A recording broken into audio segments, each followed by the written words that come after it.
Episode dimulai saat Adi membawa Imli menuju rumah sakit dengan menggunakan gerobak. Imli yang terkena tembakan tidak sadarkan diri. Adi panik dan meminta Imli untuk bangun. "Imli, apakah kau mendengarku?" Adi terus mendorong gerobak. Imli sadar. Adi menghentikan gerobak dan mencari obat-obatan. Ia meminta Imli untuk tetap bangun dan memberikan obat pereda rasa sakit lalu terus mendorongnya. Adi memanggil ambulans dan meminta untuk mencapai lokasinya, tetapi mereka mengatakan mereka mungkin membutuhkan waktu 20 menit lagi. Adi bilang dia tidak punya waktu, jadi mereka bisa menunggu di dekat pos pemeriksaan. Dia terus mendorong gerobak meminta Imli untuk terus mengoceh seperti dia mengenang semua kejadian memarahinya. Dan tiba-tiba hujan mulai turun dan mereka masak kuyup.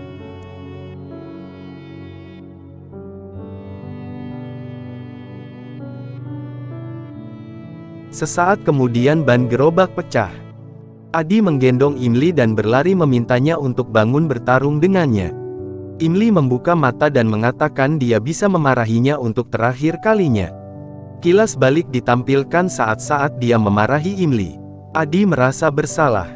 "Apa maksudmu terakhir kali? Hentikan omong kosongmu, Imli. Kau harus bangun, terus buka matamu. Kau akan baik-baik saja." Imli meminta maaf padanya karena menyakitinya dan untuk semua masalah yang kau terima karena aku. Kau harus kembali lagi ke sini karena aku.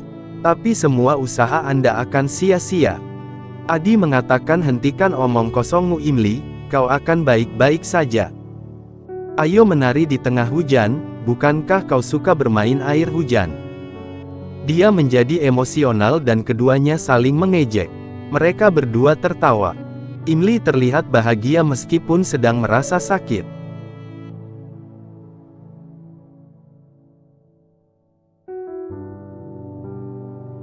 Imli jatuh pingsan lagi. Dia terus membangunkannya. Adi mencoba yang terbaik untuk membuatnya bangun dan menangis memeluknya. Ambulans tiba. Dia membawanya ke ambulans. Di Delhi, Malini mendekorasi kamarnya. Aparna masuk. Malini mengatakan dia mendekorasi kamar untuk Aditya, berharap dia menyukainya. Aparna mengatakan dia terlihat sangat cantik sehingga Adi hanya akan melihatnya dan bukan dekorasi. Malini malu. Di dalam ambulan, tim medis memberikan kejut defibrilator kepada Imli untuk menghidupkannya kembali. Imli bernapas lagi. Adi memperhatikannya dan memberi tahu mereka. Mereka memperbaiki masker oksigen pada Imli. Di sisi lain, keluarga menikmati teh dan Aparna mengatakan Imli akan mengobrol terus-menerus selama 2-3 hari saat dia kembali.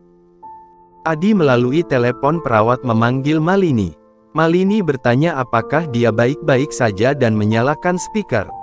Adi mengatakan tidak ada yang baik-baik saja di sini. Imli terkena peluru di pakdan dia dan dia saat ini sedang kritis. Aku sedang membawanya ke rumah sakit Sanjok Delhi. Dhruv mengatakan mereka semua akan mencapai dan menyelesaikan formalitas penerimaan. Adi memberi tahu Imli, meskipun kau tidak bertanya padaku, tetapi takdir memaksakan tanggung jawabku padamu. Dan mengingat insiden baru-baru ini yang terjadi pada kita, aku tidak dapat lari dari takdir. Aku akan mengikuti tanggung jawabnya terhadapnya seumur hidup, jadi dia tidak dapat meninggalkannya dengan mudah. Niti kembali ke rumah. Niti berdoa pada dewa untuk menyelamatkan Imli. Adi terus berusaha membangunkan Imli. Imli membuka mata. Dia senang dan mengatakan mereka akan segera sampai di rumah sakit. Imli memegang tangannya dan meminta untuk melepas gelangnya, mangalsutra dan sindornya. Adi melakukan hal yang sama. Ia berusaha menghapus sindor berulang kali tapi tidak bisa menghapus sindor. Dia sampai di rumah sakit dan membawa Imli dengan tandu. Keluarga bergabung dengannya mengkhawatirkan Imli. Semua orang menangis melihat kondisi Imli. Dokter meminta perawat untuk membawa Imli ke ICU. Tauji bertanya apakah Imli akan baik-baik saja. Dokter mengatakan dia perlu melakukan beberapa tes dan peluangnya untuk bertahan hidup sangat kecil. Aditya mengenang Imli menyelamatkan hidupnya selama penembakan dan mengatakan bahwa dia menyelamatkannya untuk keluarga yang sangat mencintainya dan insiden lainnya di Pakdandia. Aparna dan seluruh keluarga bertanya apakah dia baik-baik saja dan bagaimana Imli ditembak, di mana dia saat itu. Malini mengatakan pada Adi dia harus memberi tahu keluarga Imli karena mereka juga khawatir. Niti menunggu panggilan Adi di kantor pos. Tukang pos memintanya untuk pergi karena dia sudah terlambat 2 jam untuk menutup kantor pos dan mungkin kehilangan pekerjaannya. Dulari masuk dan berteriak agar Imli mati. Niti memperingatkannya bahwa dia akan membunuhnya jika sesuatu terjadi pada Imli. Tukang pos mendesaknya untuk pergi, dan temannya membawanya ke pintu saat Adi menelepon. Dia buru-buru mengambil penerima. Adi mengatakan itu dia. Niti bertanya bagaimana kabar Imli. Kami telah sampai di rumah sakit, Imli akan baik-baik saja dan saat ini dirawat di ICU. Adi bertanya bagaimana Imli terkena tembak. Bukankah dia baik-baik saja saat aku meninggalkannya? Niti menjelaskan bagaimana penduduk desa curiga bahwa Adi ingin meninggalkan Imli di Pakdandia dan kembali ke Delhi. Jadi Suhas ingin memeriksa Adi di penginapan ketika Imli menghentikannya Suhas untuk pergi. Suhas secara tidak sengaja menembakkan peluru yang mengenai dada Imli. Adi mengenang Imli mengembalikan uangnya, apa yang akan dia lakukan dengan uangnya. Imli mengatakan kau akan kembali ke rumahmu setelah malam ini tetapi malam ini akan menjadi gelap seumur hidupku. Malini melihat Aditya dan bertanya apa yang dia lakukan di sini.